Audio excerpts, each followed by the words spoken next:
This is why we have to continue fighting, because you are just filled with so much promise. And I love that by being a filmmaker and having your own company, that you said it before, you're taking control and owning your own narrative and giving space so that other people can have a voice. And so we know that every generation of artists and creators has an opportunity to make an impactful statement. So what do you want your statement to be? Honestly, with my statement, I want to make sure that representation matters, and I want to make sure that I'm properly representing diverse voices of women, and I want to help build the table. I want to have a seat at the table. I want to have an active part of telling amazing, in-depth, complex stories of Black and brown women, and I want to make sure that, every time you see us represented in TV and film, we're not always the broken sidekick type of character, which sometimes we are. I mean, sometimes we do go through things, but every single time that you see a Black woman on screen, it can't be that she is just some sidekick that like you barely. And who's telling those stories too, right? Like, it's not always us telling those stories. It's people who aren't even in our community. And a lot of times, like you just said, people are not telling our stories properly, and I want to make sure that we continue to tell the stories that, we're smart, we're intelligent, we are brilliant, we're magical, and we have so much more to offer and to give to the world of television and film, other than us just kind of being broken. And we have layers, and we can be messy and we can be complex, but we can still be beautiful and have depth.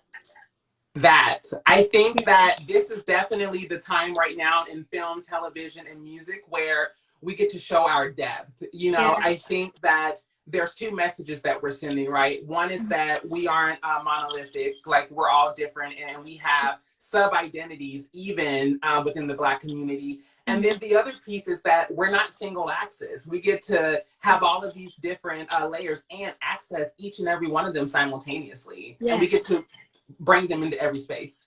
Yeah, definitely. So what are some of your causes in addition to, the work that you're doing as a filmmaker? Like, what really speaks to you the most right now? Well, I have a couple.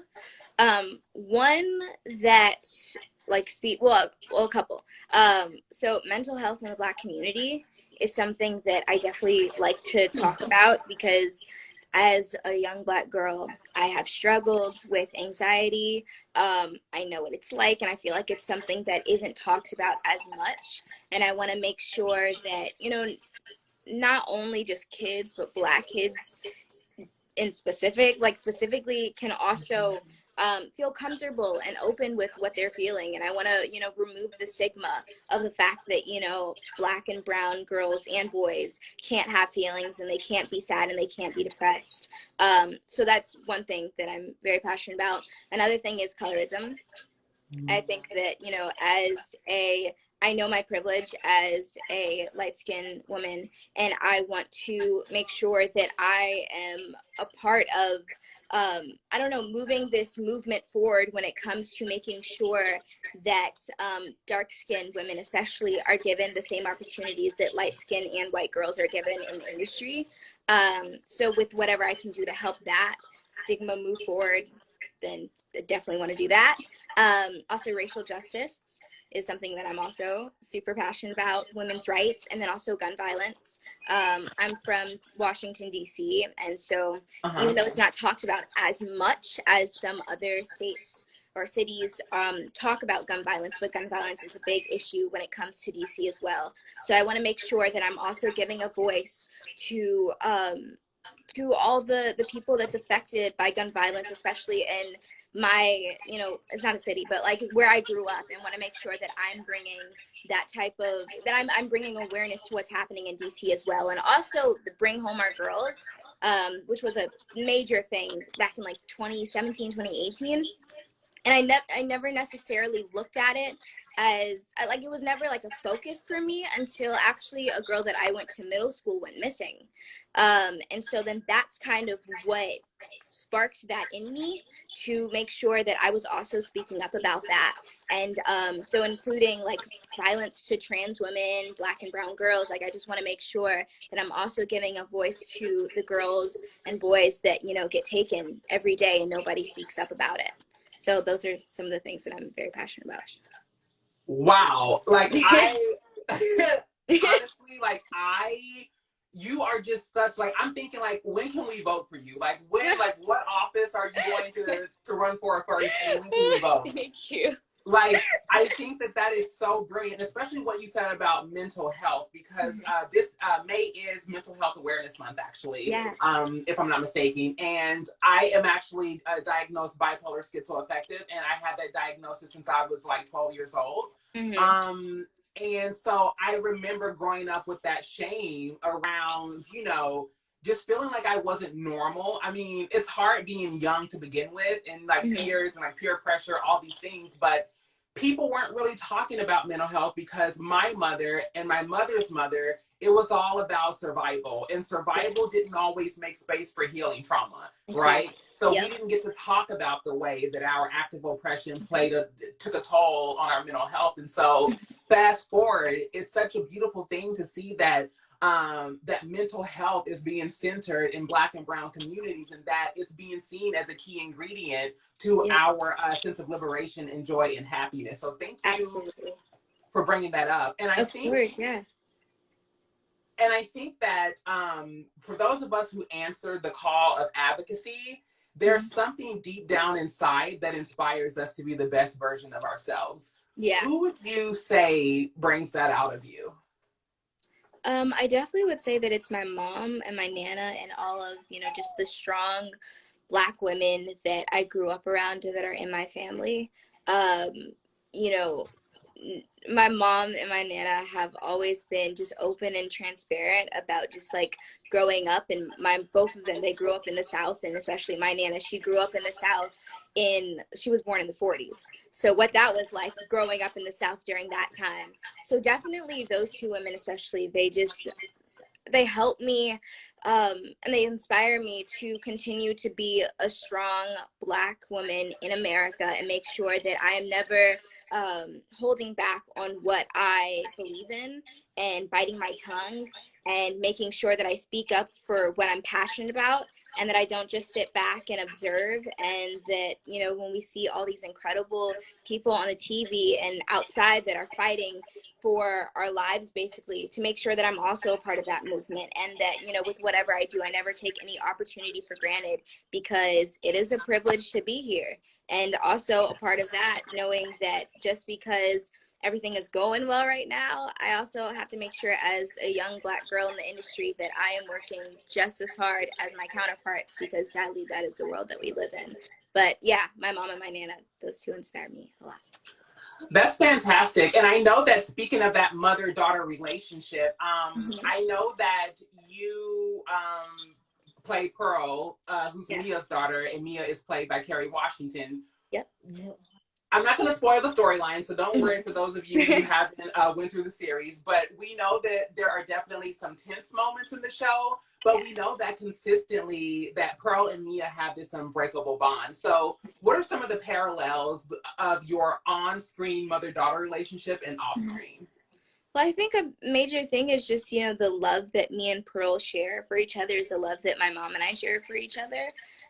Something, when I first read the script, I actually was a little teary-eyed, because my mom and I, growing up, we used to do the knock on the wall, whereas I love you and I love you too. We used to do that as well, and it goes back generations in my family, where my mom and my Nana used to do it, my Nana and her mom used to do it, and my Nana and her sisters used to do it. So that was like such a tender moment, and I could really relate when it came to that. My mom and I do not fight like me and Pearl.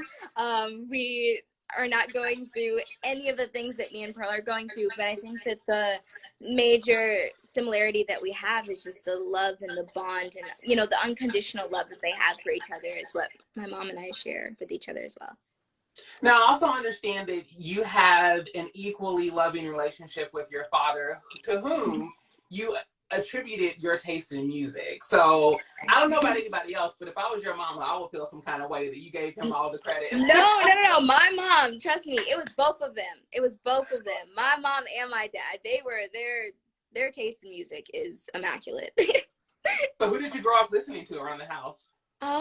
When it came to my dad is like super into like rock and everything. So it was like Beatles, Nirvana, Rolling Stones, Foo Fighters, like all those people is what my dad, he introduced me to them. And then when it came to my mom, Prince is like her favorite. Aaliyah, Lauryn Hill, Sade, Jill Scott, Erykah Badu. There was just Whitney Houston, Michael Jackson. I mean, just all of the greats. My mom introduced me to them. And then also my Nana had a big part when it came to just kind of like my music taste as well. When I would like go up to North Carolina and spend the summers with her when I was little, I would like, oh my gosh, Roberta Flack was like on repeat in that house. And then it's just so many. So there were just so many incredible artists. So everybody in my family, I have to owe to my incredible music taste.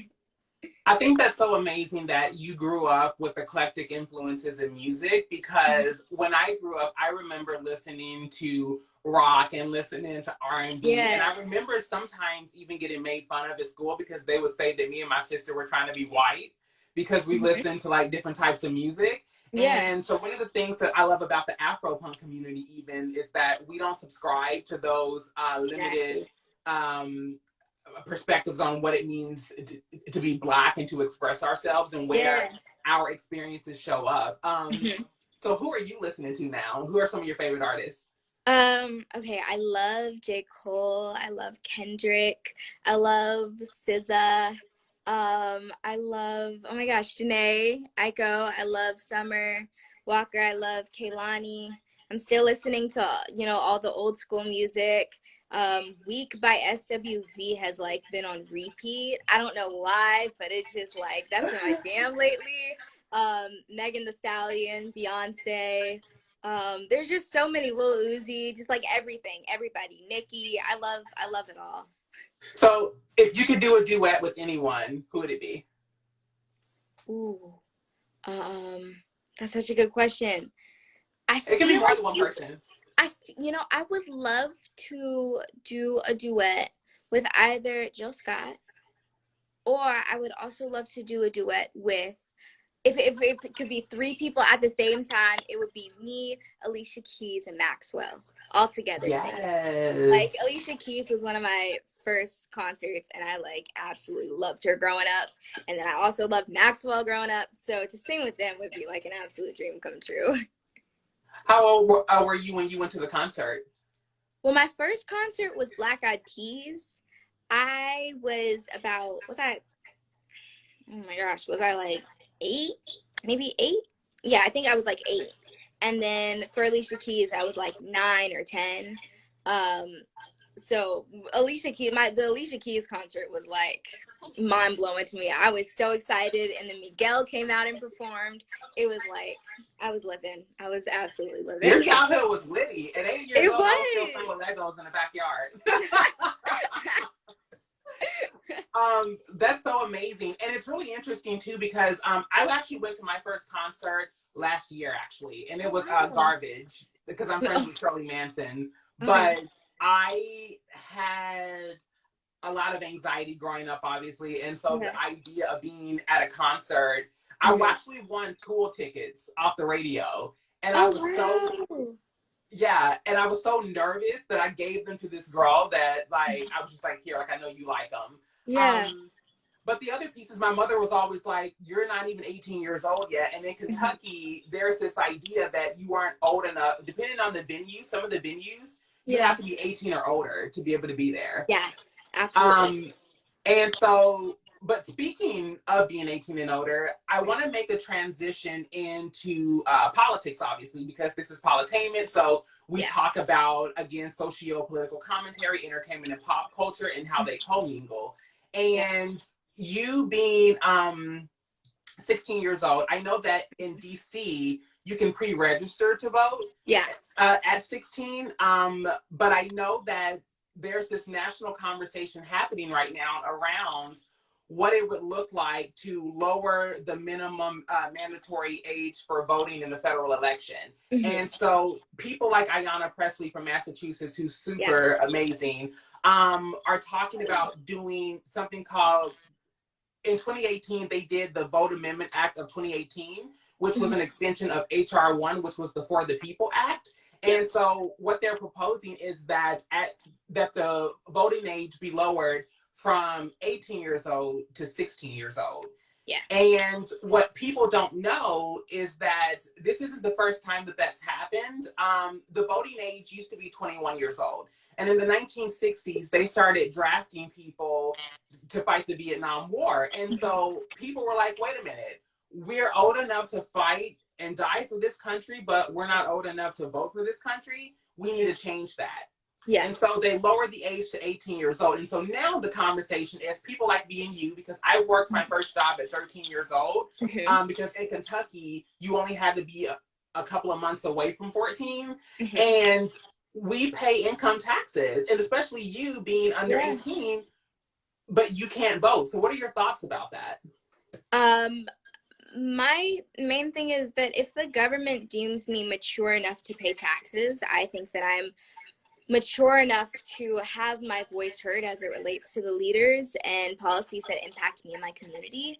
I'm definitely with that idea of lowering the age, because I feel like our generation is so powerful and our voices are powerful.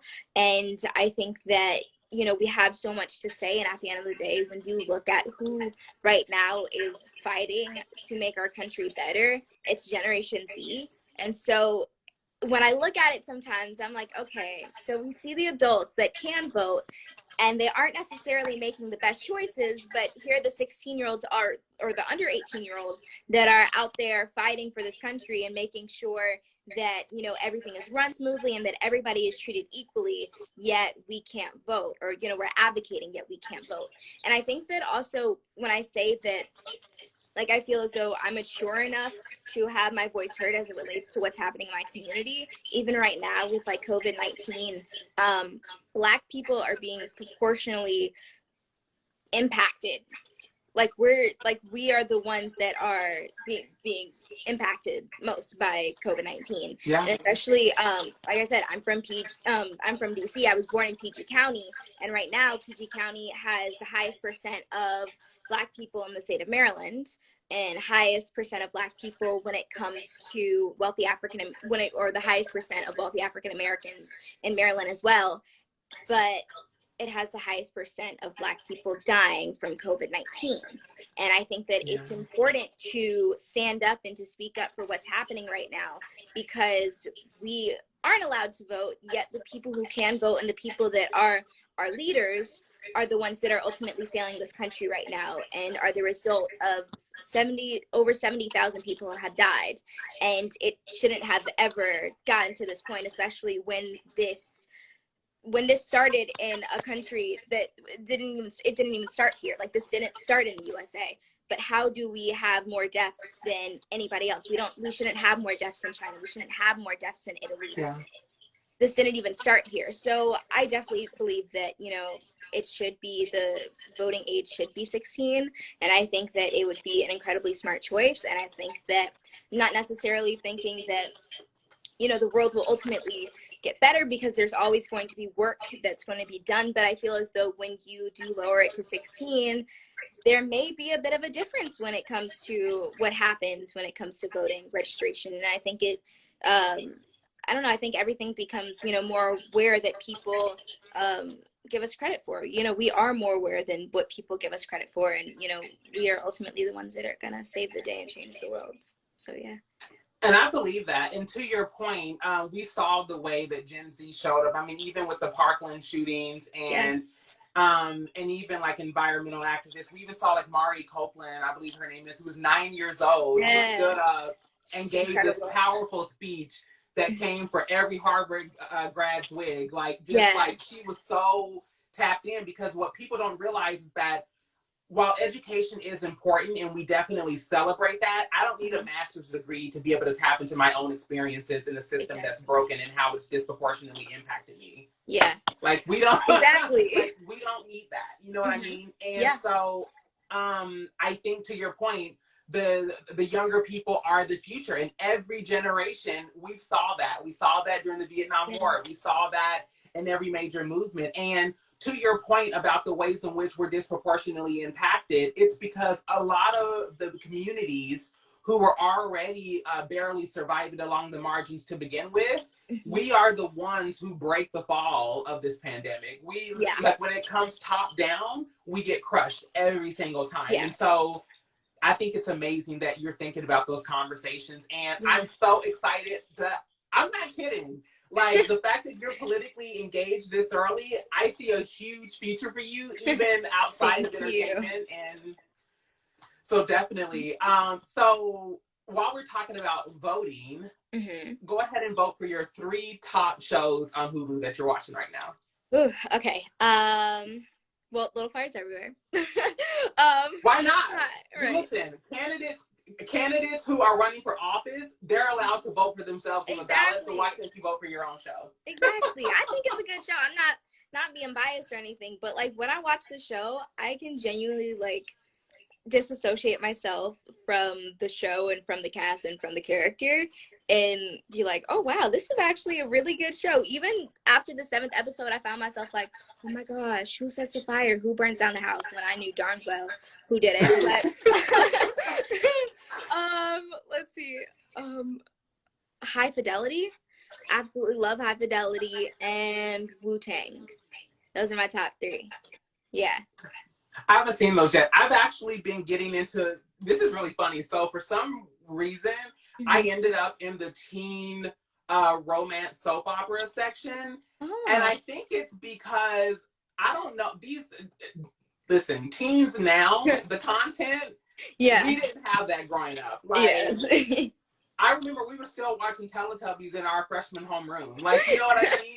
And now, these teens are like buying homes and they're like having these whole social lives and they're like coordinating fashion shows in Fashion Week and like all of that. So that's like my like guilty pleasure is some of those shows because it's just enough but not too much. No, I was what was it? Never Have I Ever on Netflix. Maybe Kaylin's new show. Oh my gosh, it was so good. I was like, okay, I'm gonna go to sleep. It was like 10 o'clock and I was like, all right, I'm gonna go to sleep. And then I saw Never Have I Ever popped up in my suggestions and I was like, all right, I'm gonna just watch one episode. And then it was like 4 a.m. and I finished the whole series. I was like, how did I even get here? But it was a good show, actually. I was cackling, like loudly cackling. It was like funny. It was funny. Mindy Kaling did that. It was dope to see brown people represented too in a way that felt authentic to their voice. Because we, you know, much like Black people, we also see, you know, brown, you know, people in communities. We see them kind of like tokenized, or we see them presented in these caricatures. And so it's just a dope time to consume content because we're getting to see stories that are for us and by us. And I can't wait to see the work that you continue to bring out and create. So for our audience who wants to follow you across all social media platforms, where can they find you? So on Instagram, it's official Lexi Underwood. On Twitter, it is Lexi C Underwood. And then on Facebook, it's just Lexi Underwood. YouTube, Lexi Underwood. Everything else is just Lexi Underwood, but yeah. And where can they catch up on Little Fires Everywhere? On Hulu. All 8 episodes are currently streaming on Hulu. If you haven't watched it, please do. It's a good show. I think you'll like it. Thank you so much for joining us on our inaugural episode, Lexi. You have been a joy. Like I knew we were going to get brilliance, but I didn't know you were going to bring it like that. So thank you so much. Thank you. And for those of you who want to see who we have next week, be sure to tune in every Tuesday at 3 p.m. Pacific time and 6 p.m. Eastern time. Thank y'all and enjoy the rest of your day. Bye.